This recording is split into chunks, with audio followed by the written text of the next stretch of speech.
Mesdames et messieurs de la presse, bonsoir.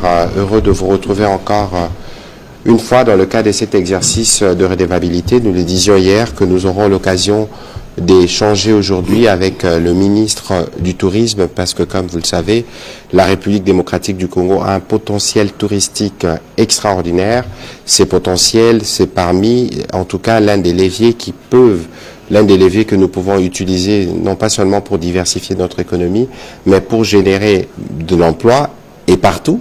Parce que nous avons 26 provinces et dans chacune de provinces, il y a un potentiel touristique et culturel puissant à découvrir. C'est ce qui fera l'objet de l'échange de ce soir avec le ministre du Tourisme, M. Didier Pambia, parce que demain aussi va s'ouvrir la semaine congolaise du tourisme, placée cette année sous le signe de tourisme et de paix. Mais bien avant que nous puissions rentrer dans le sujet avec le ministre à ma droite, je voudrais, en accord avec la technique, passer ce que le ministre appelle la marque État, explorer la République démocratique du Congo, et nous reviendrons. Au cœur de l'Afrique existe une terre aux multiples trésors à découvrir. C'est la terre du léopard, de l'okapi, des bonobos, des rhinocéros blancs, du poisson tigre, du pangolin, des tortues géantes, du maire à la tête blanche. C'est la terre d'une gastronomie aux mille saveurs. C'est la terre des montagnes aux neiges éternelles et des volcans ardents. C'est la terre d'un majestueux et puissant fleuve aux innombrables affluents et confluents, traversés par des rivières et des lacs à la beauté paradisiaque, offrant un spectacle que vos yeux ne pourront voir nulle part ailleurs. C'est la terre des minerais stratégiques qui abreuvent la technologie mondiale. C'est la terre de la grande forêt tropicale humide, poumon écologique de l'humanité, avec ses gardiens détenant les secrets ancestraux. C'est la terre de Zingakuvu, de Kimpavita, de Kimbangu, de Lumumba. C'est la terre de l'ambiance et de la rumba. C'est la terre de l'élégance. C'est la terre du combat du siècle. C'est la terre de l'hospitalité légendaire. C'est le cœur de l'Afrique. C'est la République démocratique du Congo. Explorez la RDC, cœur de l'Afrique.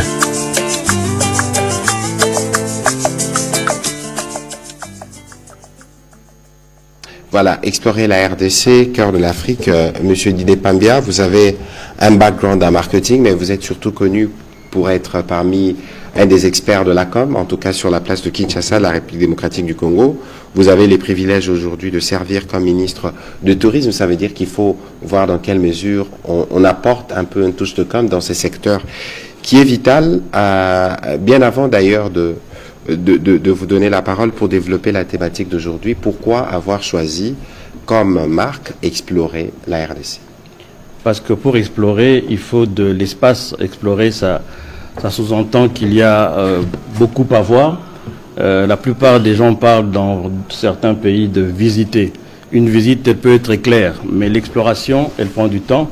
Et ça vient du fait que la RDC a beaucoup à donner, beaucoup à montrer. On parle par exemple des neiges éternelles du Kilimandjaro, on parle des plages de Mwanda, des chutes de Kundelungu et j'en passe. Il y a beaucoup à voir. Mais pour vous donner une illustration, neige éternelle plutôt de la de Rwenzori, pour vous donner une illustration, nous revienions hier de Bunia pour Goma et nous avons pu voir la pointe et la neige éternelle donc du mont Rwenzori, et les pilotes de l'avion nous a dit en 30 ans de service, il ne l'a vu que 4 fois. Parce que le plus souvent, c'est couvert de nuages. Mais c'est toutes ces merveilles que nous présentons. Et quand vous regardez le spot institutionnel, il parle de ce qui rassemble les Congolais, ce qui fait la beauté de ce pays, ce qui permet aux Congolais de rester fiers et dignes et de se dire que nous avons un beau pays et d'arrêter de voir le verre à moitié vide et commencer à le voir à moitié plein. Parce que c'est important et je pense que c'est l'un des points sur lesquels nous avons démarré dans notre stratégie, c'est de faire que les Congolais, d'abord parce que ce sont les premiers touristes et ce sont les premiers à défendre l'image de marque du pays, qu'ils réapprennent à aimer leur pays. Il y a un temps où les Congolais étaient fiers d'être Congolais et progressivement, suite aux guerres d'agression et autres, on a perdu cette fierté. Donc dans la campagne, il s'agit entre autres de restaurer cette fierté en utilisant des éléments de fierté comme cette forêt qui est le poumon écologique de l'humanité, comme ce fleuve majestueux qui traverse plusieurs provinces. On parlait de Rwenzori tout à l'heure, on parlait aussi des volcans et du léopard, l'okapi. tout ce qui peut faire la fierté d'être congolais et aussi la fierté d'être soi-même en utilisant le soft power, donc sa façon d'être, la musique qui est la rumba, nos masques, Mangbetu, Luba, Kuba. Il y a beaucoup de choses pour lesquelles nous pouvons être fiers. Et c'est tout ça qui fera l'objet justement, d'entre autres, de la semaine touristique, mais nous n'y sommes pas encore. Pour un pays comme la République démocratique du Congo, vous nous rejoignez justement dans le combat pour le changement de narratif, mais plutôt en utilisant les leviers touristiques dont vous parlez. Quelles sont les réformes que vous avez engagées pour que nous puissions parvenir à cet objectif? La première, justement, c'est cette marque RDC qu'on vient de présenter. RDC, cœur de l'Afrique. Pourquoi cœur de l'Afrique? Parce que quand le cœur s'arrête de battre, en fait, on meurt. Quand le cœur a des problèmes, le reste du corps est au ralenti. Et je suis intimement convaincu que la RDC est un poumon pour l'Afrique. Et je pense que François Hollande l'avait dit aussi en parlant de gâchette. Gâchette. Et c'est, au lieu d'utiliser un narratif militaire, guerrier, on a utilisé une formule qui touche plus le cœur et l'esprit et qui permet de vendre aussi différemment notre pays, atteindre plus de personnes. Ah, très bien. Alors, les réformes, quelles sont-elles? Parce donc, que les marque secteurs... RDC, premier point qu'on vient de voir. Il y a la mise en place d'une politique nationale dans le secteur qui n'existait pas. Donc on a déjà, parmi les premières choses qu'on a faites, c'est de mettre ce cadre juridique qui permette au secteur de mieux fonctionner. On a conceptualisé les villages touristiques, donc c'est un concept que je vais présenter tout à l'heure.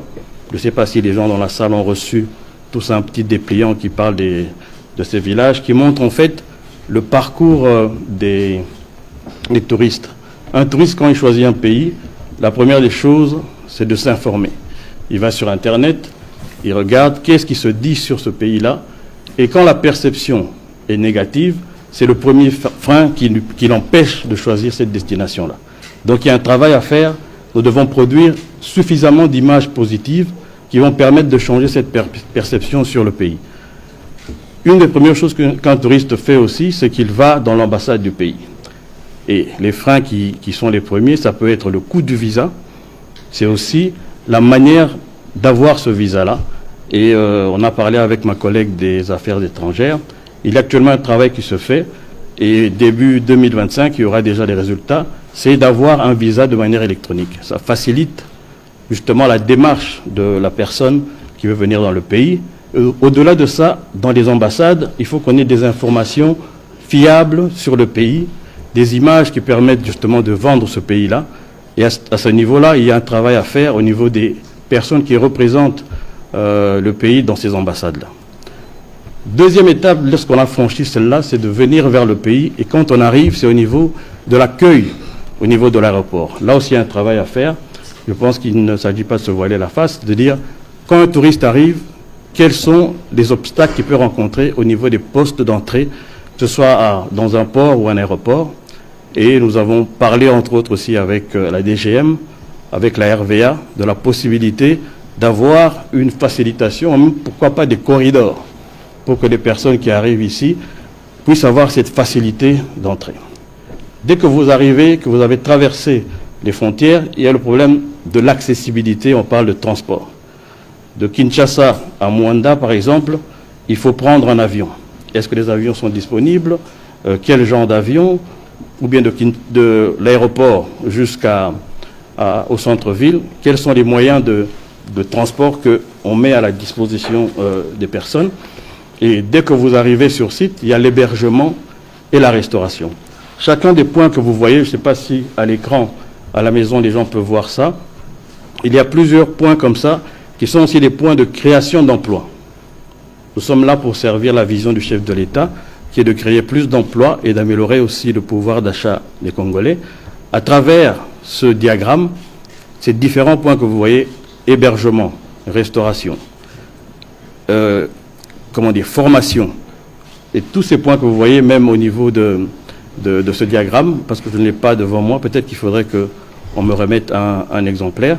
Ce sont des points on va voir avec la technique, qui permettent de voir le parcours du client et qu'est-ce que nous devons faire comme travail pour améliorer l'expérience des touristes qui viennent ici. Alors, Monsieur le Ministre, c'est pas seulement ces villages touristiques, mais on parle de la République démocratique du Congo comme ces pays à haut potentiel. Oui. Comment pensez-vous, par exemple, on parle de la route des esclaves dans les Congos centrales.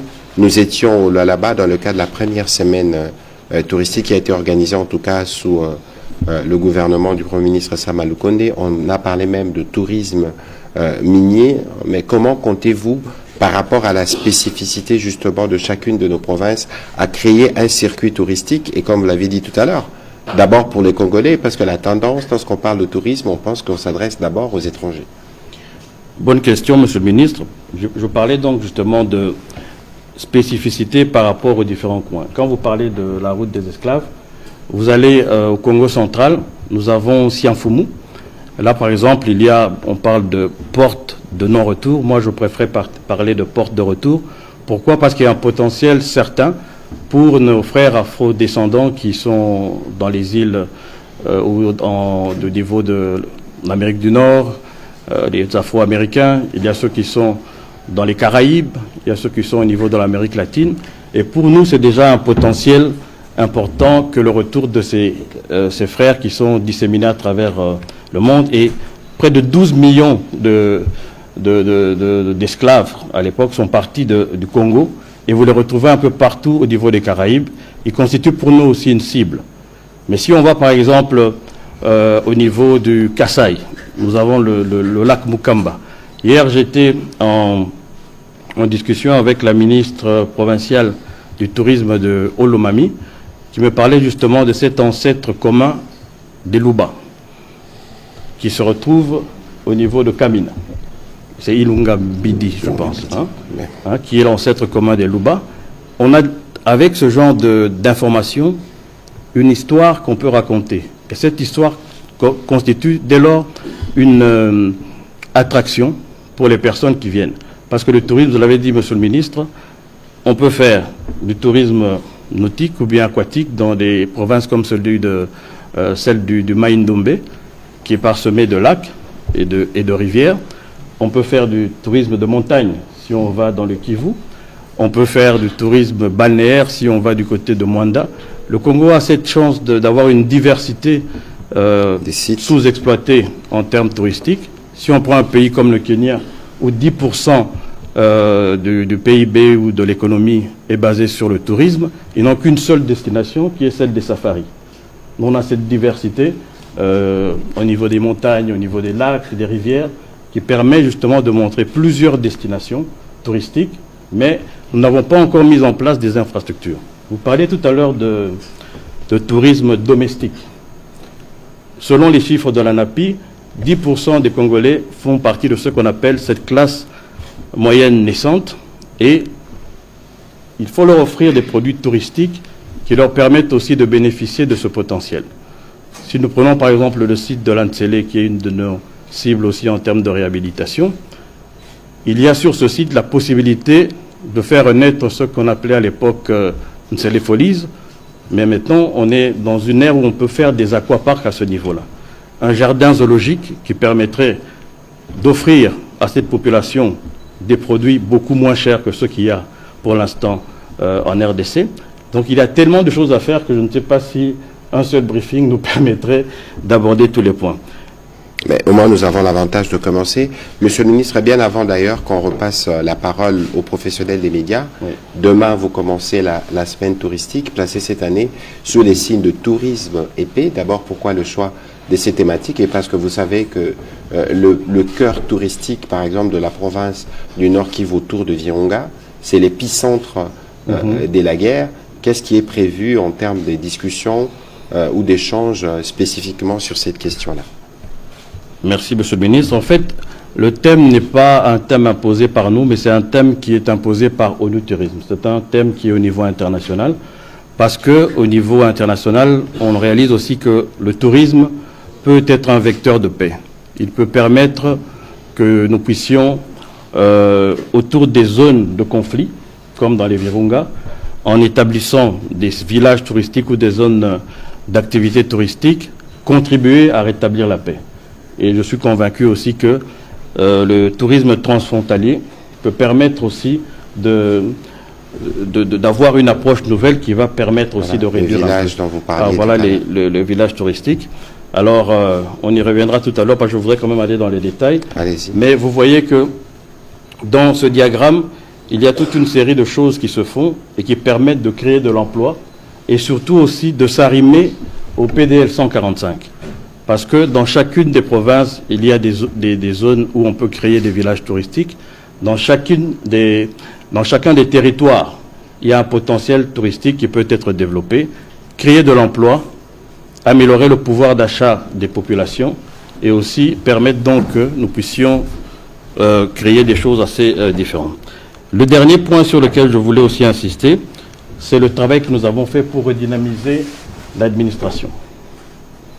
Nous avons constaté quand nous sommes arrivés qu'il y avait un décalage entre ce que le cabinet faisait et ce qui se faisait au niveau plus bas de l'administration.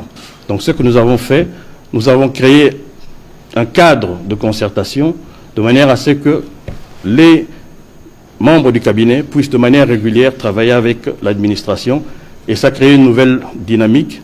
Et je peux vous dire que les fruits se font voir maintenant et nous allons poursuivre dans cette direction-là. Voilà, nous parlions de la semaine sur la paix. On a été interrompu par les slides avant qu'on ne prenne les questions des journalistes. Alors, semaine touristique. Semaine touristique plutôt. Semaine congolaise du tourisme. C'est un événement qui a sa 4e édition. Malheureusement, jusque-là, il n'y avait pas encore le côté institutionnel. Nous avons, avec l'équipe, mis en place un arrêté et nous avons travaillé aussi sur un décret qui sera présenté à la Première ministre de manière à ce que l'événement puisse être pérennisé et que même si nous ne sommes pas plus là demain à ce poste, les personnes qui viendront puissent s'appuyer sur quelque chose de tangible et de légal. Voilà en fait les 5 points sur lesquels je voulais m'appesantir. Et je vous laisse peut-être... Non, alors voilà, merci. Merci beaucoup, Monsieur le Ministre. On va commencer avec la série des questions avec Monsieur Eric Izami, et puis ce sera Monsieur Prince Maïro.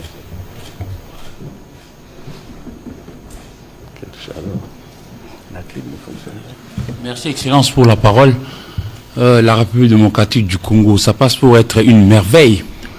Nous commençons par Banana, Congo central, Libenge, Zongo, Sud-Ubangi, Faradje, Ouele, Île-Idjui, Sud-Kivu, Sakanya, Okatanga et au centre, Lomela, Tchumbe, Katako. Il y a tellement de choses à visiter. Alors, comment peut-on faire du bon tourisme quand on n'a pas de moyens de transport assurés? Moi qui suis ici à Kinshasa, si je veux visiter le parc de la Garamba pour voir les rhinocéros blancs, je fais comment? Parce que l'aéroport d'Issiro n'est presque pas opérationnel. Alors, Monsieur le Ministre, merci pour le travail, parce que vous avez quand même réussi jusqu'ici à pouvoir créer une symbiose entre vous, cabinet, et l'administration, vous l'avez dit.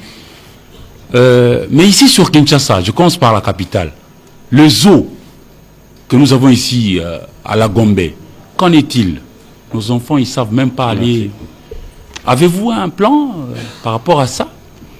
Et puis, je sais que nous avons des très bons militaires. Félicitations à vous, FARDC, de là où vous êtes. Mais lorsque je promène peut-être mes petits-enfants ici pour visiter le fleuve Congo, le majestueux fleuve, il suffit seulement que vous sortiez un téléphone pour prendre une photo, vous verrez des soldats qui vous interpellent. Ça, c'est maintenant du côté de mental. Ah non, si stratégique. Tout est stratégique chez nous. Même à l'aéroport. Alors qu'ailleurs, quand je suis par exemple à Bangoka ou à Luano, je peux prendre une photo. Je ne sais pas si vous avez un plan pour que nous puissions facilement permettre à nos enfants de connaître le pays, parce que je suis de ceux qui pensent que lorsque vous connaissez quelque chose, vous allez mieux la défendre. Merci. Merci. Monsieur le Ministre. Merci Eric pour la question. Tu as posé un problème qui est majeur, celui du transport. Mais si tu regardes le diagramme, parmi les premiers points que nous avons mis dans le diagramme, c'est celui des transports. Et il est vrai qu'il y a des points à améliorer. Mais ce qui est sûr, nous misons d'abord sur ce qu'on appelle le tourisme domestique. Parce que nous connaissons nos réalités et il y a plus de facilité à pouvoir les aborder. Pendant ce temps, le travail est en train de se faire. Il y a un plan au niveau du gouvernement de restructuration au niveau de tout ce qui est routier. Ça va jusque même au niveau des routes de desserte agricole. Mais entre-temps, il faut voir ce que nous avons entre les mains. Nous avons un fleuve qui, à lui seul, est déjà une sorte d'autoroute. Nous sommes en train de réfléchir, on a discuté avec le VPM Transport sur les moyens d'utiliser ce fleuve-là au niveau touristique. Je ne peux pas faire une annonce qui doit être faite par le ministre des Transports, mais très bientôt, il y aura à ce niveau-là des choses qui vont être faites. Le zoo de Kinshasa, je suis allé le visiter moi-même. C'est vrai qu'il est dans un état assez délabré, mais nous avons un partenariat entre l'ICCN, qui est le gestionnaire du site, et des partenaires égyptiens, qui va incessamment sous peu démarrer et permettre de restaurer ce zoo-là. Mais on ne peut pas, dans cet espace qui est pour l'instant contigu, avoir assez d'espace pour faire les zoos à la manière dont ça se fait à l'international. Il y a lieu de le transformer, utiliser plus ce zoo-là comme un espace pour faire un reptilium ou bien des espaces pour les oiseaux en cage. Et il y a plutôt une idée de délocalisation. C'est pour ça qu'au début, je vous avais parlé de cette délocalisation au niveau du site de l'Ansele, où déjà à l'époque, il existait un jardin zoologique où il y a plus d'espace pour faire des cages où on peut avoir des animaux. On prend par exemple un lion, on ne peut plus aujourd'hui mettre un lion dans un espace confiné. Il y a des nouvelles normes qui rendent ce zoo-là caduc. Donc nous sommes dans une démarche de délocalisation et de transformation du zoo de Kinshasa. Et c'est une démarche qui ne se fait pas seulement par le ministère du Tourisme, parce qu'à ce niveau-là, nous avons une cogestion avec le ministère de la Défense, avec les gens du corps PPN, et avec le ministère de l'Environnement qui s'occupe, lui, de la conservation. Voilà. Je voudrais vraiment demander votre indulgence. Je m'en voudrais si je ne pose pas cette question. Allez-y. Le Congo, notre pays, passe pour être quand même le socle de la musique. C'est le pays de Taboulé Rochero, de Kofi Olomide, Papa Wemba, Fali Poupa, Fere Gola, etc. Mais lorsqu'on vient visiter notre pays, aucune salle de spectacle. À ce sujet, vous dites quoi à notre population qui, quand même, observe à Rennes, à Kinshasa, dont les travaux sont... Je pense, sans vous décevoir, que vous êtes en retard d'une information. Il y a 3 semaines, j'ai visité le centre culturel panafricain de Kinshasa. Il y a là en face du Palais du Peuple, qui va être inauguré incessamment par le chef de l'État. Il y a une salle de 2000 places, une autre salle de 800 places et une esplanade où ils peuvent se faire des concerts. Par contre, ce que je peux dire, c'est que nous devons utiliser cette rumba. Vous savez que j'ai travaillé avec le prof Yoka et d'autres personnes sur le travail de rendre cette rumba patrimoine culturel immatériel de l'humanité. Moi-même, j'ai eu un festival de la rumba, le festival international de la rumba et de l'élégance, dont je suis moi-même un défenseur, un ardent défenseur de la rumba. Maintenant, comment transformer cette rumba en industrie? Je pense que si vous avez le temps de lire le livre de mon frère et ami Didier Moumengi, il explique un peu comment transformer cette rumba-là en industrie. Et j'ai aussi, il y a de cela 1 mois et demi, participé avec ONU Tourisme à une conférence internationale à Punta Cana, en République dominicaine, où j'ai demandé à mes collègues ministres à l'international, parce que c'était une conférence entre ministres du tourisme d'Afrique et ceux de l'Amérique latine, d'organiser ici en 2025 un festival autour de la musique et autour de la rumba, et ça a été accordé. Vous allez d'ailleurs voir que le secrétaire général d'ONU Tourisme va l'annoncer bientôt, que l'année prochaine, ici à Kinshasa, on va recevoir une 30aine de ministres du tourisme autour de cette musique, la rumba, et j'y travaille. Maintenant, il est aussi question de réhabiliter certaines places, comme le 1, 2, 3, où Luambo faisait ses répétitions.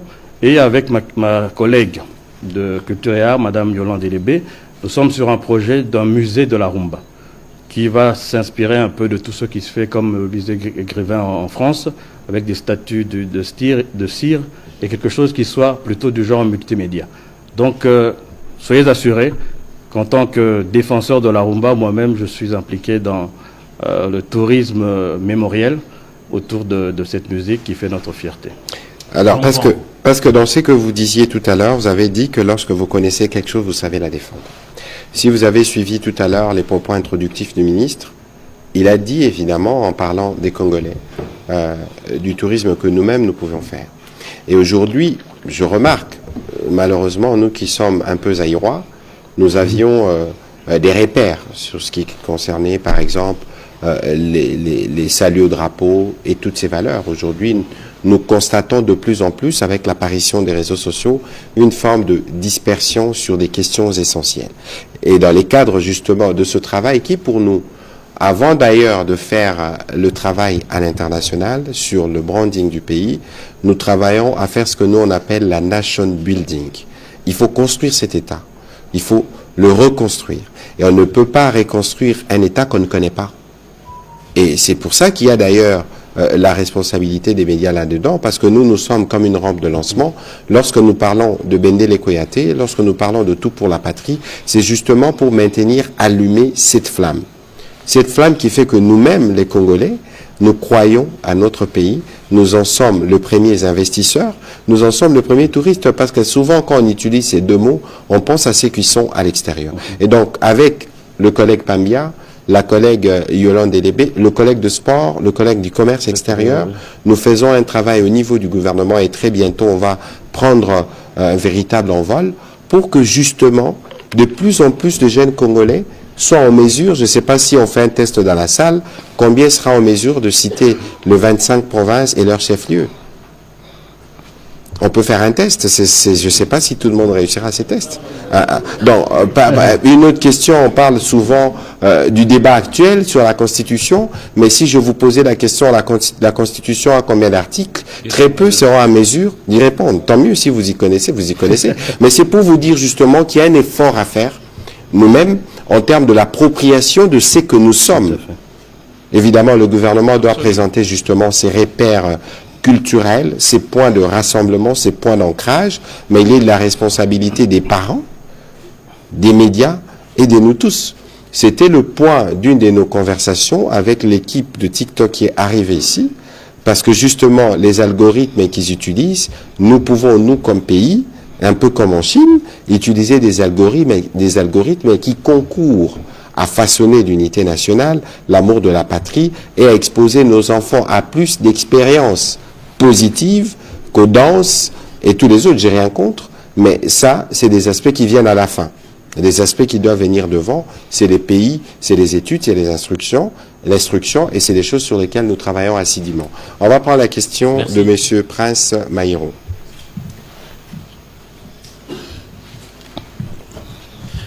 Monsieur le ministre, merci. Vous avez parlé de la semaine congolaise du tourisme, mais je voudrais que vous nous fassiez un état des lieux de votre secteur. Aujourd'hui, en RDC, on accueille combien de touristes? Comment fonctionnent ces secteurs? Et à quelle hauteur ils contribuent notamment au trésor public? Je voudrais une petite préoccupation, revenir sur un projet qui a été approuvé lors de la réunion, la 14e réunion du Conseil de ministres. C'est le projet Milan-C RDC pour promouvoir la destination RDC. On en est où aujourd'hui avec ces projets-là? Merci beaucoup. Alors, en résumé sur la situation, je l'ai dit tout à l'heure dans l'introduction, le secteur touristique, selon les chiffres que nous avons, contribue à peine à 1% du produit intérieur brut du pays. En termes de touristes, les derniers chiffres que j'ai, qui sont peut-être pas les bons chiffres parce que nous n'avons pas une manière assez poussée de contrôler, on parle à peu près de 500 000 touristes par an, mais peut-être qu'on ne compte pas les gens qui viennent pour le tourisme, qui viennent pour les affaires et qui font du tourisme à côté. On ne compte pas la diaspora congolaise qui vient avec sa famille ici et qui, dans ces moments de perdus ou de loisirs, va visiter des sites. Donc il y a en termes de statistiques, je ne peux pas tellement vous donner des chiffres. En termes de revenus, nous avions essentiellement le fonds de promotion touristique, le FPT, qui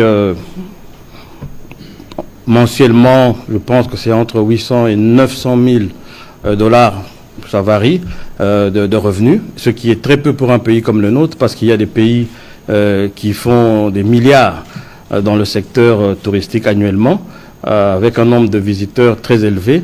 Mais nous veillons à ça, parce que nous avons eu une première phase de numérisation au niveau du tourisme, enfin des compagnies aériennes, où on a pu capter déjà des revenus. Une deuxième phase au niveau des hôtels et des restaurants et cafés, où nous avons pu capter des revenus, mais ce n'est pas assez suffisant. Je prends le cas de Kinshasa. Sur près de 9000 assujettis potentiels, nous ne captons que 400 assujettis qui payent réellement leurs redevances. Donc il y a un souci à ce niveau-là que nous réglerons au niveau de la numérisation. Et nous sommes en train d'y travailler. Et au niveau de cette numérisation, il y a une phase que nous allons lancer maintenant, qui est la phase d'identification avec des téléphones numériques qui permettront d'encore mieux cerner qui sont les assujettis, pas seulement à Kinshasa, mais aussi au niveau national. Et j'espère que nous allons pouvoir passer rapidement à 4 millions, 5 millions mensuellement, ce qui rendrait plus ou moins cette industrie considérée au niveau des revenus nationaux. Mais pour l'instant, la situation que j'ai trouvée est celle-là. Et nous y travaillons. Et je pense qu'au-delà de capter les taxes, il faut créer aussi à côté des sources de revenus autour des parcs. C'est pour ça qu'on parle des villages touristiques. Il y a des parcs qui existent et autour de ces parcs, il n'y a aucune activité.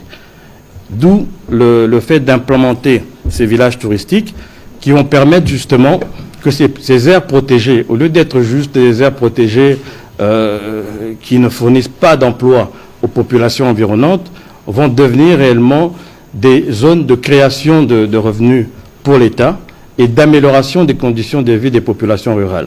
Et ça peut se faire à l'échelle nationale, sur tous les territoires, d'où je parlais tout à l'heure, d'arrimer ces villages touristiques à la politique des 145 territoires. Et nous avons déjà eu à cet effet une discussion profonde avec le VPM en charge du plan. Voilà. Ça répond à votre question? Ça va, Milan-C.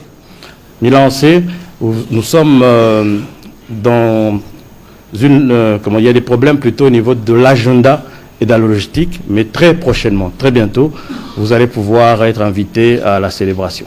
Mais peut-être qu'il faudrait dire à ces propos justement, Monsieur le Ministre, pourquoi avoir choisi de faire, entre guillemets, certains diraient, comme les autres, en choisissant un club de foot?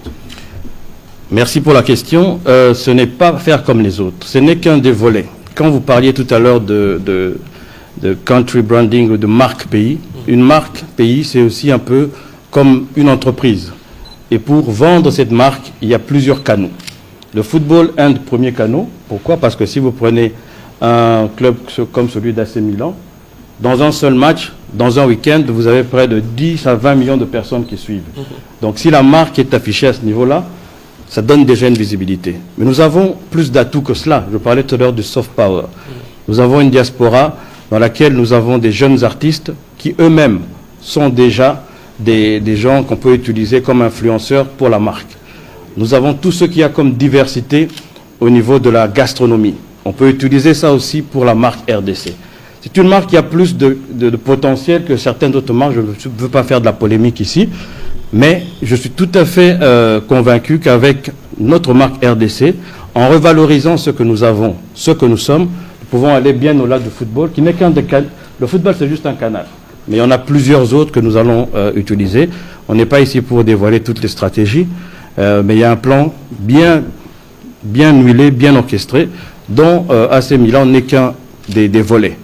C'est pour ça que pour enclencher cela, il faut que, je préfère que même pour AC Milan, ça se fasse en même temps que les autres volets. Et vous allez voir, vous n'allez pas être déçus. On prend le temps de bien préparer ça pour bien lancer, parce que c'est toute une campagne nationale et globale qui viendra avec ça. Merci. Voilà, Monsieur le Ministre, on va prendre la question de Madame Gloire Fefferé. Je pense que je n'ai pas massacré les noms. Et puis après, ce sera Monsieur Chinois Mbéléchi. Messieurs plutôt, excusez-moi. Merci beaucoup, Excellence, pour la parole. Je rappelle, je suis Gloire Fefferé du journal La Prospérité. Quelques préoccupations au ministre du Tourisme. La première, Excellence, pourquoi vous n'avez pas tenu compte du tourisme scolaire? Pourtant, c'est un volet important dans votre secteur. Et Excellence, une seconde question. Sous d'autres cieux, beaucoup de gens vivent du secteur qu'on appelle guide touristique. Je pense que vous le savez très bien. J'ai rencontré une fois un guide coréen qui m'a parlé de plus de 80 000 $ comme salaire qu'il gagne de manière annuelle. Est-ce qu'il n'y a pas moyen dans notre pays de mettre en place des mécanismes qui peuvent faire en sorte que ces secteurs soient valorisés? Merci. Merci beaucoup. Très bonne question. En ce qui a trait au tourisme scolaire, nous avons déjà un projet pour Kinshasa, par exemple, avec le ministre provincial du tourisme, pour redonner goût aux enfants à ce tourisme-là. Parce que si les enfants apprennent à découvrir leur pays quand ils sont jeunes, quand ils seront plus vieux, c'est eux qui deviendront aussi les initiateurs de leurs enfants pour aimer la nature, aimer leur pays. Et nous avons déjà ce programme-là. Et j'ai aussi discuté de ça avec Madame Raïssa Malou, qui est la ministre au niveau de l'ESU. Il y a un programme conjoint qui va se faire parce qu'il faut le faire au niveau national. Parce que comme vous le savez, c'est dans toutes les provinces, même dans tous les districts, qu'il y a une attraction touristique que nous pouvons développer, une histoire que nous avons à raconter à nos enfants pour que demain, eux-mêmes deviennent aussi des ambassadeurs de la culture. Alors, pour ce qui est des métiers du tourisme, avec l'Arabie Saoudite, à travers le Fonds saoudien, nous avons un projet donc de construire ici une école francophone pour les métiers du tourisme. Il y a une carence.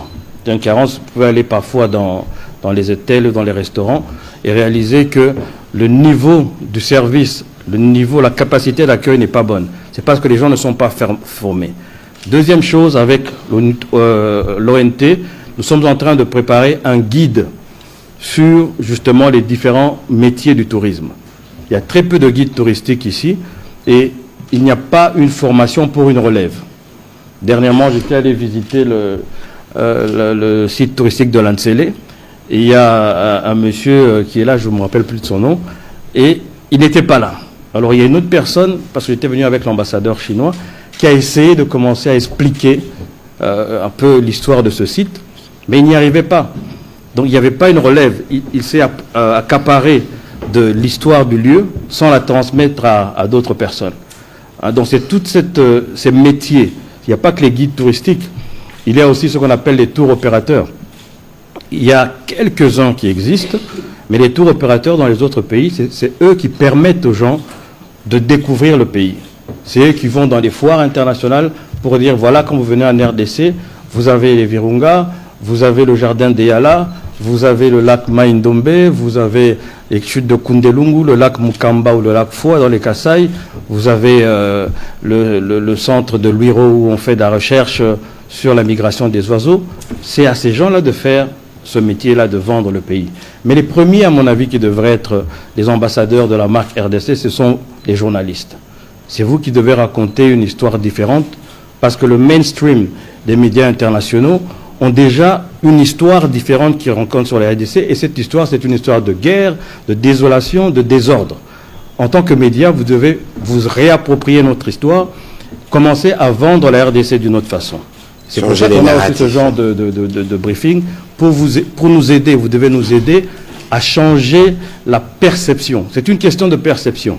Parce qu'une personne, quand elle met le pied en RDC, quand elle découvre le pays, tout de suite, la personne change d'avis. Et toutes les personnes qui sont venues en RDC sont revenues.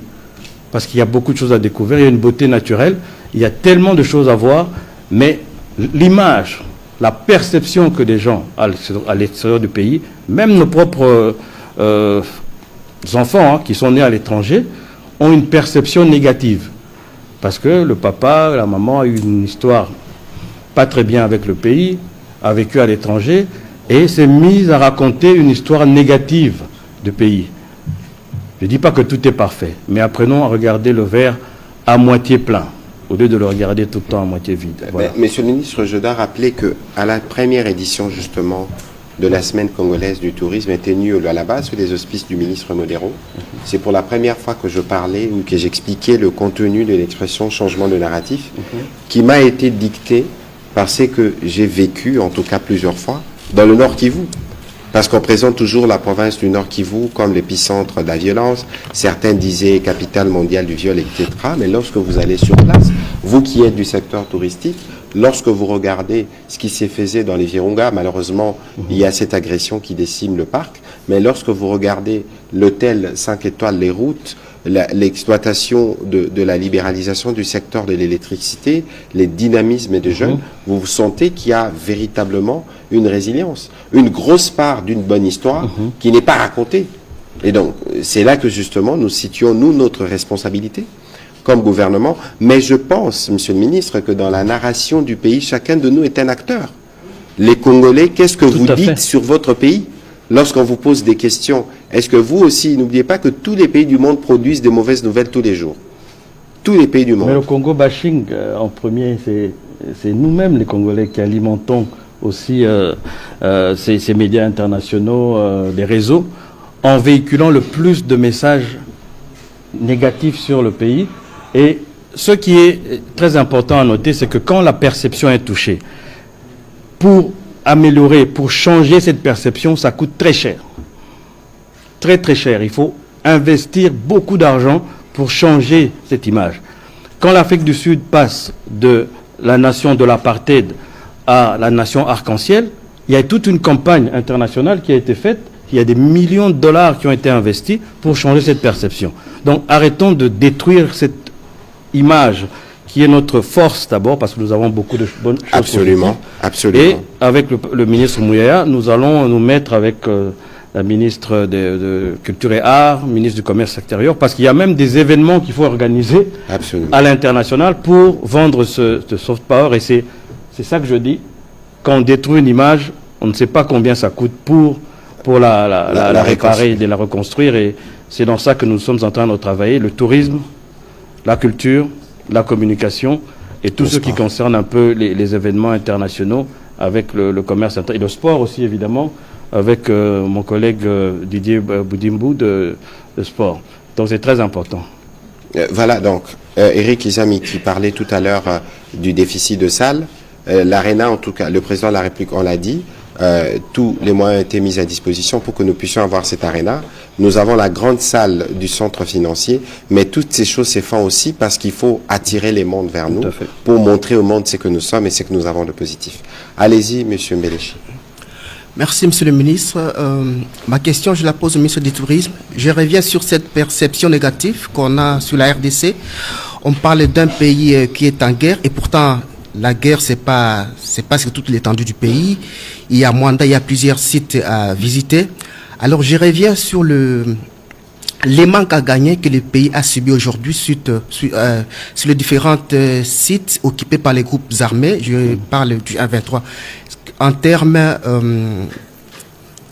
des millions, combien le pays a perdu aujourd'hui par an ou par mois suite à cette guerre, surtout sur les sites occupés par les groupes armés aujourd'hui?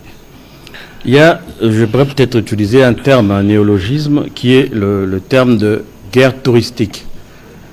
80% des gorilles de montagne sont en RDC, mais 80% des revenus touristiques liés à la visite des gorilles de montagne sont engrangés par le Rwanda.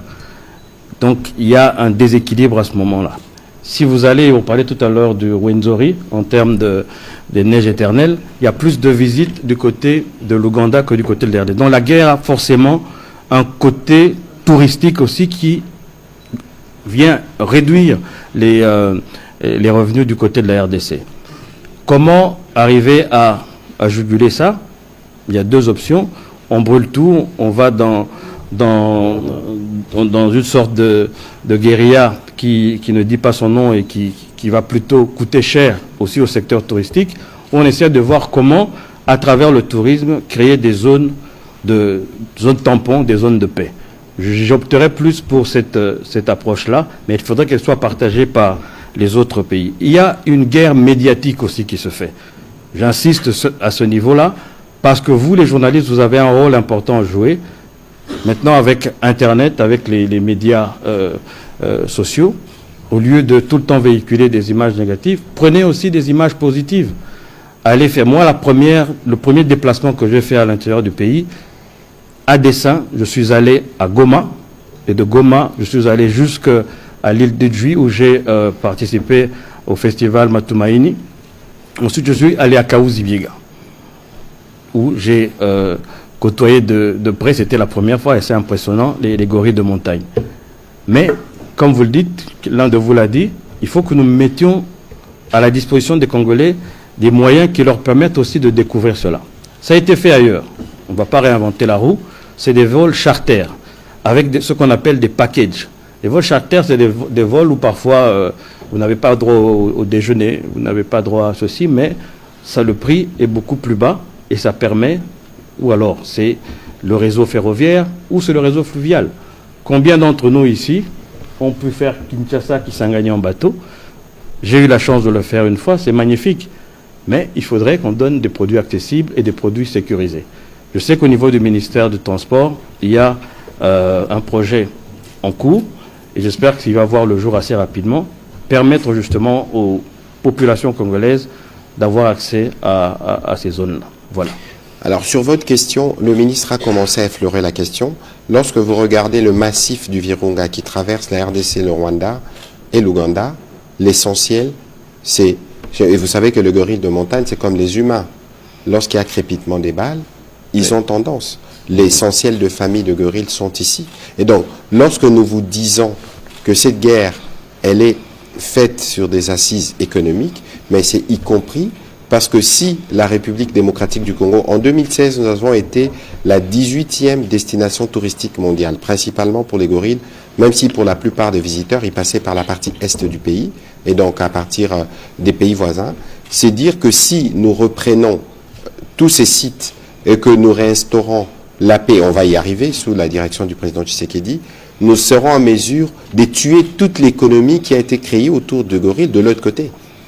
C'est pour ça que c'est une politique pour eux de maintenir cette zone parc, patrimoine protégé de l'humanité sous la guerre, sous les armes, pour permettre à leur économie de prospérer. Nous avions fait des livres blancs, nous l'avons documenté. Aujourd'hui, les dégâts sur l'écosystème, parce que l'écosystème était préservé notamment par M.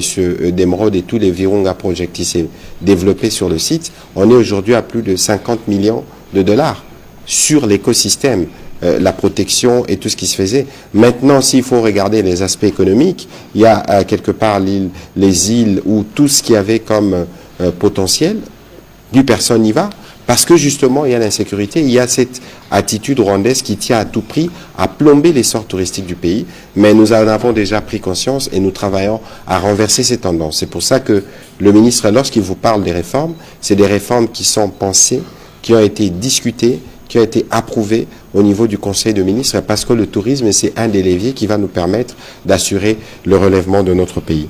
On va prendre les questions de Madame Merveille Mafuta.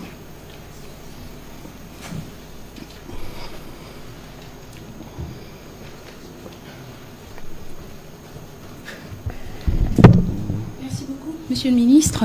Monsieur le Ministre du Tourisme, Didier Pombia-Nebianchou, bienvenue au briefing de presse, Monsieur le Ministre Patrick Mouyaya. J'aurais quelques préoccupations pour vous, Monsieur le Ministre du Tourisme. Surtout, nous nous approchons des périodes de fêtes. Disneyland Paris, par exemple, c'est une destination touristique de renom qui engage comme ça des milliers et des milliers de dollars dans le trésor public.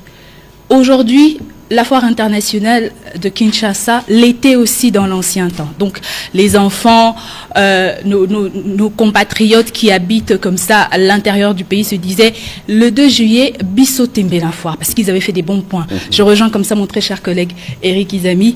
Alors, aujourd'hui, où en sommes-nous avec la réhabilitation de cette foire internationale de Kinshasa? Monsieur le ministre du Tourisme, ceux qui sont dans cette salle vous le diront, elle est pleine ce soir, mais ils ont dû cascader pour arriver au sein de ce studio de la Radio-Télévision nationale congolaise. Les infrastructures routières de la ville-province de Kinshasa sont dans un état qui ne peut plus être décrit, c'est-à-dire un état de délabrement très avancé. Est-ce qu'aujourd'hui, les infrastructures routières, l'état dans lequel elles sont un véritable obstacle pour la relance du tourisme sur le plan national? Et à vous, Monsieur le ministre de la Communication, le ministre a parlé comme ça de l'image que doit refléter la RDC à l'extérieur pour pouvoir attirer les touristes. Aujourd'hui, en tant que ministre de la Communication, êtes-vous fier de l'image qui est véhiculée du pays à l'extérieur? On parle du tourisme et de paix. Qui dit paix parle de la sécurité. Pensez-vous que la semaine congolaise du tourisme assure la paix lorsque le banditisme urbain à Kinshasa fait rage? Vous mélangez dangereusement des choses, madame. Très, très dangereusement. Je vais vous dire pourquoi. Parce qu'il y a des villes qui sont plus dangereuses que Kinshasa. On ne veut rien justifier ici. En termes de banditisme, nous en parlions hier avec le vice-premier ministre, ministre de l'Intérieur. Les embouteillages ne sont pas non plus l'exclusivité de Kinshasa. Essayez les embouteillages de Nairobi. New York. On ne fait pas toujours de comparaison. Donc il faut, à certains égards, éviter que nous-mêmes, nous ne puissions contribuer justement à cette image négative dont on parle. Parce que nous-mêmes, lorsqu'on regarde parfois les problèmes sur la route, c'est notre propre attitude parce qu'on ne veut pas appliquer la courtoisie routière. Parce qu'on pense qu'on est plus pressé que les autres. Et donc il faut considérer qu'il y a toutes ces questions que nous voulons présenter comme des problèmes, pour nous, c'est des opportunités. Et donc, il faut considérer que pendant des longues années, on n'a peut-être pas investi là où il fallait investir, de la manière soutenue dont on devait le faire. Mais aujourd'hui, il est une chose, j'avais coutume à dire ici, vous pouvez tout nous reprocher, vous ne pouvez pas nous reprocher la volonté de changer des choses. Mais malheureusement, madame, il n'y a pas de génération spontanée. Des solutions se construisent. Aujourd'hui, nous avons fait les bons diagnostics, nous avons une prise de conscience et nous avons des réformes. On peut parler des gratuités de l'enseignement, on peut parler de couverture santé universelle, on peut parler de 145 territoires, on peut parler des villages touristiques. Vous vous rendez compte qu'il n'y a aucun secteur pour lequel nous n'avons pas commencé un début de solution. Alors, parce que vous êtes congolaise et que vous aimez votre pays, évidemment, essayons de parler de ce qui marche. Essayons de montrer ce qui est positif. Parce que quand vous allez dans une ville comme Johannesburg, les taux de criminalité à Johannesburg dépassent le taux de Kinshasa. Mais est-ce que les Sud-Africains, pour autant, décrivent leur ville de cette manière?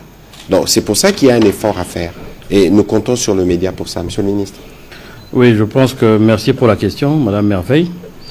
D'abord, Kinshasa est une mégalopole. C'est l'une des villes comme Mexico, Beijing et autres, où il y a une population qui équivaut à la population de plusieurs pays. Donc, il y a des défis qui sont énormes. Kinshasa, c'est la vitrine de la RDC, bien sûr, mais ce n'est pas la RDC. Quand vous parlez de tourisme au niveau national, vous allez voir que ce ne sont pas les mêmes embouteillages que vous rencontrez quand vous allez à Goma, quand vous allez à Lubumbashi, en Bujimaï ou en Bandaka. Donc, il faut relativiser. Kinshasa a beaucoup de défis. Justement, c'est dans cette optique que nous avons choisi comme projet pilote pour les villages touristiques la zone de Bombolumene, un peu plus en dehors de Kinshasa, où je suis sûr que dans les années à venir, il y aura une délocalisation de la population. On ne peut pas continuer à construire dans une ville qui devient de plus en plus dense en population. Il faut, et je pense que c'est dans le plan aussi du gouvernement, d'ouvrir un peu la ville. Vous avez suivi qu'on est en train de développer les rocades pour essayer de désengorger. On pourra même aller à l'aéroport sans passer forcément par Tchangou. Et donc il y a des solutions qui sont en train d'être prises et il faut être indulgent. J'ai parfois l'impression qu'on est pressé. Je sais que les défis sont énormes. Mais même les plus grandes villes comme Rome ne sont pas construites en une seule journée. Donc la population a des attentes, on le comprend, mais il faut qu'on comprenne aussi qu'il y a des choses qui prennent un peu plus de temps. Donc je pense à ce niveau-là, je vous rassure que Kinshasa, il y a des soucis, mais il y a d'autres endroits dans ce pays que l'on peut visiter en toute quiétude. Il y a des gens qui viennent de l'Ouganda à Entebbe, ils prennent des avions, ils descendent au parc de Garamba. Il y a des gens qui viennent des États-Unis, de l'aéroport de Njili, ils vont à Ndolo, ils prennent un avion, ils vont pêcher des poissons tigres dans des zones un peu plus reculées, où ils prennent le bateau pour aller à Kwamut pêcher le poisson tigre, voir ce poisson tigre, ils payent $15 000 ou $10 000 et puis après ils remettent le poisson dans l'eau. Donc il faut essayer de voir en tant que journaliste aussi qu'est-ce qui est positif, qu'est-ce que nous pouvons vendre de notre pays différemment, qu'est-ce que nous pouvons dire, quelle histoire nous pouvons raconter. On doit se réapproprier notre histoire et ne pas toujours laisser les autres raconter les histoires à notre place. FICIN. On voit d'ailleurs, je pense que dans le dernier Conseil des ministres, dans le compte rendu, on a parlé de la FICIN. La FICIN ne dépend pas du ministère du Tourisme, mais du ministère du Commerce extérieur.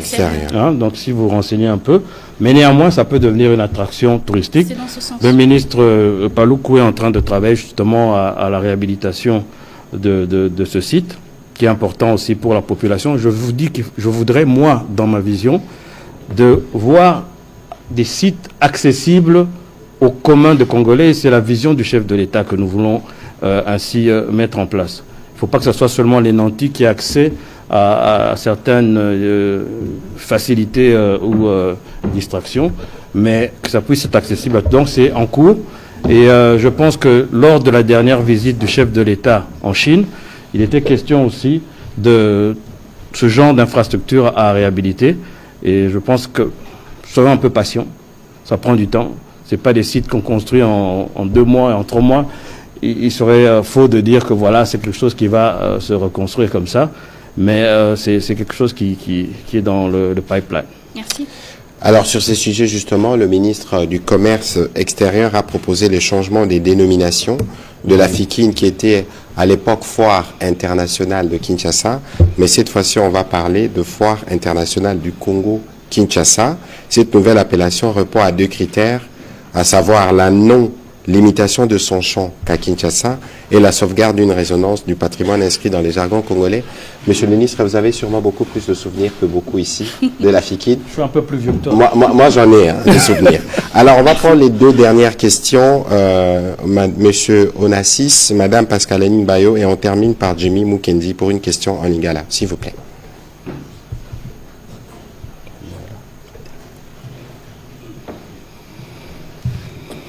Bonsoir. Je suis monsieur Onassis Mutombo, journaliste du www.art.cd, le premier portail numérique des agricultures. Monsieur le ministre, je voulais savoir si vous avez aussi tenu compte du tourisme culinaire. Parce que lors des Jeux de la francophonie, l'équipe nigérienne refusait de manger juste au site pour aller manger à Matongé. Parce qu'il disait qu'il mange déjà des frites, il voulait beaucoup plus goûter de notre maléo. Est-ce que vous avez pensé aussi à la formation des mamans qui vendent Alors, au ministre de l'information... de la communication. De la communication et médias, merci. À partir du 27, ici, la RDC va accueillir la CAN féminine de handball. Mais de plus en plus, on sent que vous ne parlez pas trop de cette compétition. Je voulais que vous dites un mot, soit appelé carrément les ministres Boudimou pour en parler. Merci beaucoup. Ben, écoutez, il y a tellement de choses que nous faisons. Et si nous devions commencer à en parler, on ferait des briefings toutes les heures sans terminer. De toute façon, j'ai eu des échanges à ces sujets depuis plusieurs semaines avec le ministre Boudimou. J'en discutais encore hier avec monsieur Amos Mbayo, que vous connaissez aussi. Et donc, de ce point de vue-là, n'ayez aucune inquiétude, nous prendrons les dispositions pour ce faire. Voilà. Madame Pascaline Mbayo, allez-y. Merci, je réponds à la question d'abord. Vous allez répondre à la fin, on prend la série. Ok. Jimmy Mukendi peut avancer pour la question en lingala, ce sera la dernière. Allez-y, madame. Merci, monsieur le ministre. J'ai une question pour le ministre du Tourisme. Monsieur le ministre, ma question est de savoir, la République démocratique du Congo, vous avez parlé que nous devons bien vendre l'image de la RDC pour attirer des touristes. Mais lorsque je regarde notre pays, pour ne pas parler seulement de la ville-province de Kinshasa, nous avons des endroits où on peut exploiter. Par exemple, personnellement, j'ai eu à faire une descente vers le Tchad, dans la commune de Mongafula, Lembaïmbou, là où il y a la rivière de Lukala qui sépare et Mongafula et Lembaïmbou, où on peut l'exploiter. Mais je me dis, est-ce que vous pensez, maintenant que vous êtes dans ce ministère, question de faire des descentes sur terrain pour essayer de voir des endroits où nous pouvons, parle de nous en tant que Congolais, pour essayer un peu d'exploiter ces endroits, pour que nous puissions au moins en profiter, comme certains pays qui, en termes de tourisme, essaient un peu de générer plusieurs recettes dans leur pays. Merci. Jimmy Mukendi. Allez-y, madame. Allez-y. question, j'ai oublié. Dorcas Tomba de congoprofond.net. J'ai une petite préoccupation. Je voudrais savoir qu'en est-il de la carte touristique de la RDC? Est-ce qu'elle existe et où pouvons-nous nous en procurer si elle existe? Merci. Merci. Jimmy Mukendi pour terminer.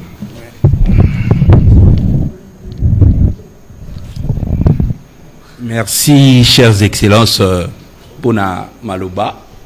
D'abord, dans le domaine du tourisme, excellence Didier Pambia, excellence Patrick Mouyaya, toko pardonner Rabino jamais parce que vous avez éminent communicant. Il y a un cannabiso, d'abord de profession. Vous exercez tout le monde a bien dit, vous exercez dans mboka oyo, puis vous avez continuer à exercer. C'est-à-dire en termes de côté ka image à mboka, je ne sais pas ce qu'ils ont battu au bako salon mieux que bino. Il y a un habit au pardonner Rabino jamais. Ma première préoccupation, excellence Didier Pambia. Préoccupation dans la Yambodi, excellence Didier Pambia. Nazara président ba étudiant ifasik na organizaka tourisme awa na Kinshasa. Na botama na Kinshasa, mais okoki ko imaginer te makambo na découvra le jour oyo to salaka nani randonnée wana. To banda na biso kaka na gare centrale. Babandi ko expliquer biso makambo ezao. Boulevard. Toke na Simakuna, toye na ndako Lumumba. Tito Baluka. Tokomi na c'est-à-dire tomati tourisme. Okende ti Ngudiabaka. Ozongi boye Kasavubu. Bongolo. Excellence, il n'y a pas na ebisa eza biloko ezangi te po toteka mboka na biso. Je pense que toujours luka peut-être ailleurs, mais ba makamususu ezanango awa na Kinshasa. Politique nini ko sala pona ko vendre parce que lelo na ba réseaux sociaux style eza ba vlog excellence. Mutolinga ya na Kinshasa ça la vlog. Pesanga 5 sites oyo yo ko recommander que ko ya Kinshasa te sans au raté ba citoyen. Préoccupation mi balé eza que c'est même le tourisme na évité peut-être ngazaki un peu distrait ba tout ba saisir exactement ici kai ko zalati. Wana question ba soufflenga avant namata awa pe pona kosukisa ceux qui te ko zo moi bilan il y a oyo sali depuis au comme ministre en tout cas depuis au comme ministre to CP là to ebi que on se faire compléter bien sûr na excellence Mouyaya azali pe éminent communicant ni aussi salami et puis ni sengeli salama plus tard peut-être na français lobami mais na lingala to comprendre bien. Merci beaucoup excellence. Bon, non bandara motuna ya ndeko Jimmy, on a raison, hein. Il faut pas que ça s'appelle Jésus de Noël. Pour y avoir azapé ministre provincial, il y a tourisme, tout ça na ndeko Patrick, nanga mopé na outil na secteur à communication. Webi misalani to sala na mboko en ce qui concerne communication. Donc tout ça na droit RRT de lobby. To kendende c'est quoi il faut tu vas comprendre que tourisme paie et que ça là est créé ba misala belé que tourisme paie et que changer image en mboka que tourisme paie et ça là qui améliorer ba conditions de vie à ba congolais belé hein de quoi aller à poser la question oui ba guide touristique wana bazali na bango monsieur baganya peka na mboko yo ba 500 ba $300 ba doye ba ngote muto asa musala boy mais asa mbongo koleka yo muto vanda na bureau so talipe ba tour opérateur wana bazwaka batu ba utaka ba Italie ba France ayambi ba on aéroport yemoko amemi bango na site moko boye azui moi 5000 na tienne poche donc eza musala pe batu ba osala ekotisa mbongo ebele sikoyo Kinshasa effectivement eza na obabenga na lopoto babenga ngo tourisme mémoriel bobuta vanda na ndako mo pe na bandal ngalima na nani bakutana kia basinai momoni siko eza identifié te eza bele na petit soki tango sa tour wana omona que ba identification ezalaki donc travail to sala na identification pour non ko identifier ba site wana et puis ko sala ke est rapporté pe mbongo na l'état. OK na Belgique ko comme na Bruxelles mannequin piste ngaku no ka mannequin piste ngo zala sondeni omona moi statut mora mukie batu bazoe bele wana ba ocha ba mbongo donc il faut tout valoriser d'abord tourisme et tout considérer tourisme comme source à revenus. Et puis, il faut qu'on inculque Batou, esprit, il y a culture, il y a tourisme. Netio Jimmy, au moins, non, Bokezo. Notre bon amouké, on se souvient Azur, Boké, Bokota la Bilo Nazo, Bokota la fleuve, mais combien c'est quoi, à préférer na Kende, Koulia, na Kapela Kuna, Adolia, Ngoulou Banin. Donc, il faut tout changer, parce que la culture, on va tout faire bazar, nango, yako, yebake, quoi admirer Biloko Eza, qui toque, masque, oh masque, il y a bien un masque, masque à teke, oh masque à mangbe tout banin. Et ça, culture, moi, il faut qu'on inculque. Il y a la communication, peut jouer, de Moussala peut tout sala. Au moment sport, tout l'exa tout à l'heure, tous autres en valeur, Biloko Eko, ça, la Congolais, à la fière, aux à la Congolais. Musique, Nabiso, gastronomie, moutouma autour de Magamba, Biloko Rouliawa, maman Maléwa, mais évidemment, il faut qu'on encadre Bango, qu'on tient ma propriété, au sens où on est Tinzela Maïkuna. Oulia Bambi, ça n'engage, mais cadre, on a fait, faut peut-être autant de Bongisango, pour et contribuer à l'image et à tourisme. Alors, Biloni Nassali, depuis Naza, un tourisme en Alobaki, et donc elle bosse pour changer image, perception, Yamboka. Yambo na tobanda qui na moi sport wana ezola qui sa mboka différemment. Et là ça comme ba guerre te. Ba yebiso na libanda pona guerre, viol, ba cop, hein? Bilonga mabeka. Donc il faut tout changer mon image wana, de travail au sala au niveau ya communication et dans ça on a monté au sala on a ministre de la communication, ministre de la culture et art, ministre de sport, ministre de commerce extérieur. Nous avons un ministère qui est impliqué pour la image négative. Nous sommes en poste à Congo, mais à côté de Internet, oui pas. Amoni, viol, guerre, banine. Il faut que nous travailler au sala, pour que nous une image positive en Boka. Pour que nous Boka, na image bien. Pour que nous makambo swana makambo kaka ya cc ya bienté et puis ça peut image en Boka ya bienté. Donc ko changer image donc to sali marque RDC. RDC mon thème ya Afrique na lingala. Hein? RDC cœur de l'Afrique. RDC mon thème Afrique. Pourquoi mon thème? Parce que au Barondo benga pays solution. En termes il y a Zamba Nabiso, nous devons permettre que bah gaz et effet de serre à les réduire. Tout ça, on a 10% de réserve, il y a maï eau douce, eau batokomela, et ça na RDC. Tout ça, on a nyamanetti ba okapi ba mona onga ka ba rhinocéros blanc, ba bonobo. Donc, ben moi je ne soit positif. Ndé premier point la piste banda na ko changer perception. Pose perception na weza mabe, mutata ni wana ndako na bia kuna bat babundaka, aroyate. Il faut ko changer dans nous perception wana. Deuxième plan, c'est que ça la politique nationale, il y a tourisme. Et ça il y a un cadre juridique. Pour nous, ça, le secteur qui est il faut un cadre juridique pour le secteur. Et puis, ça, on a un village touristique. Et ça, nini.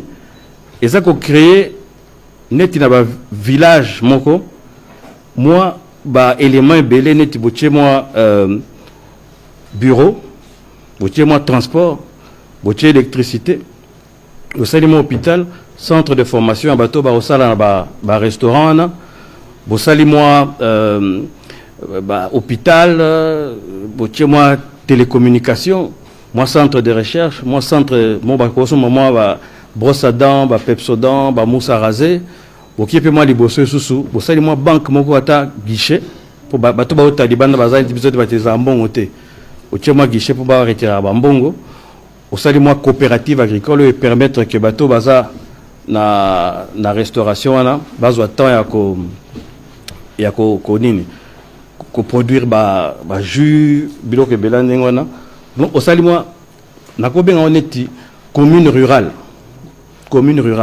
so bo sali aussi ko na ba territoire nyonso beaucoup mo contribuer na vision chef de l'état il y a 145 territoires sécurité pesawana et sali que ba centre na biso wana net ba mboka monsieur comme développer à travers le tourisme et accompagner pe vision chef de l'état ezako créer ba emploi belé nako matisapé revenu et bateau bazana banine.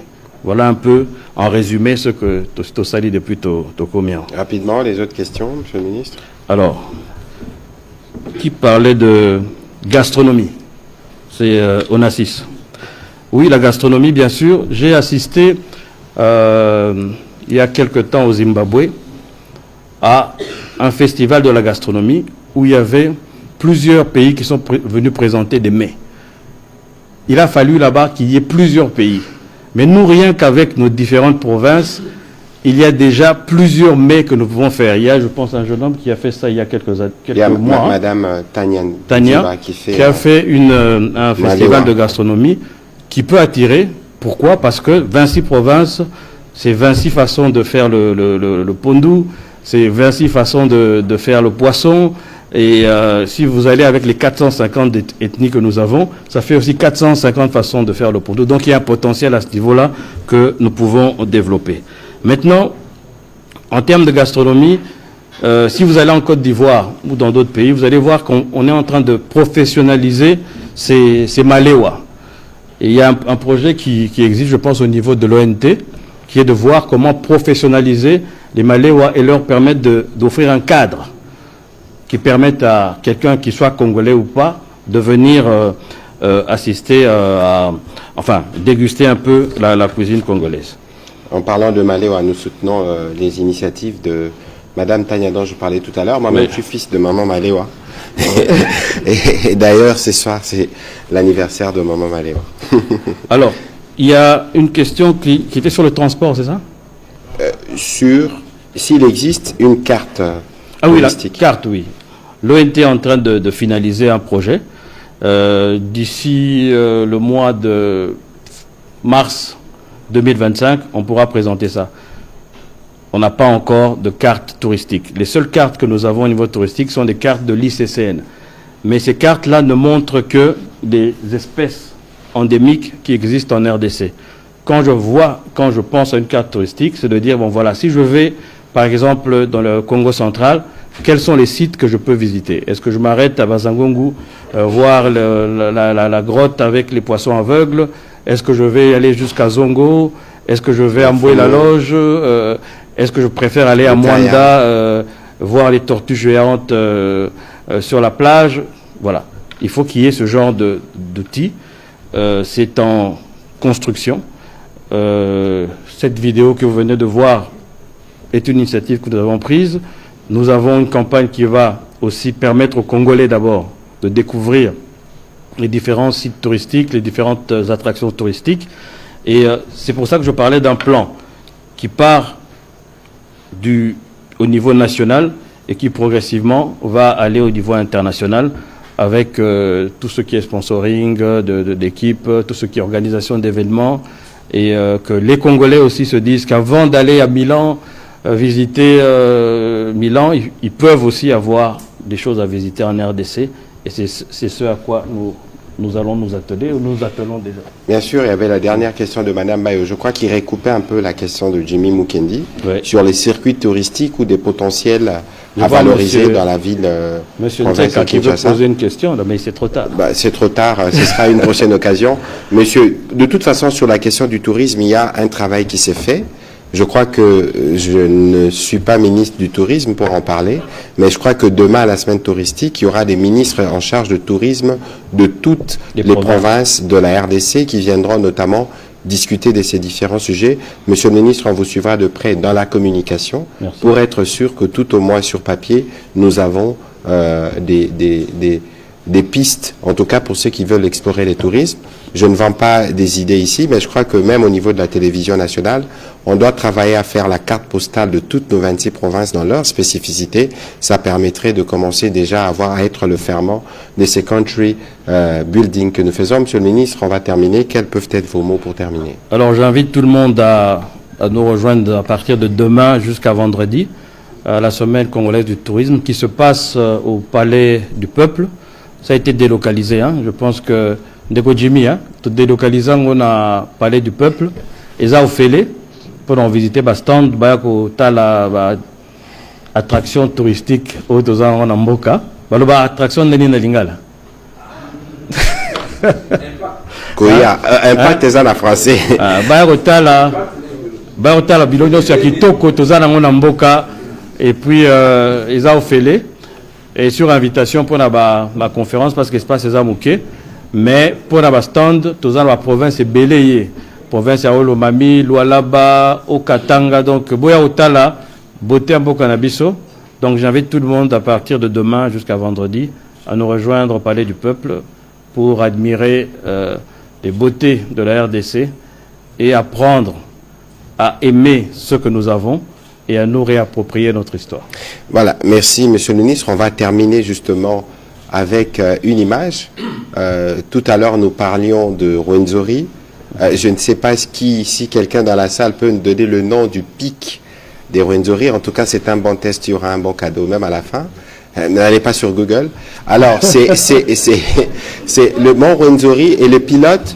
Il a fait un petit détour pour montrer à la Première ministre cet endroit très difficile d'accès, très difficilement visible parce que il y a des nuages qui se forment et qui se concentrent, qui fait que c'est très difficile de voir le pic Marguerite qui culmine à plus de 5100 mètres.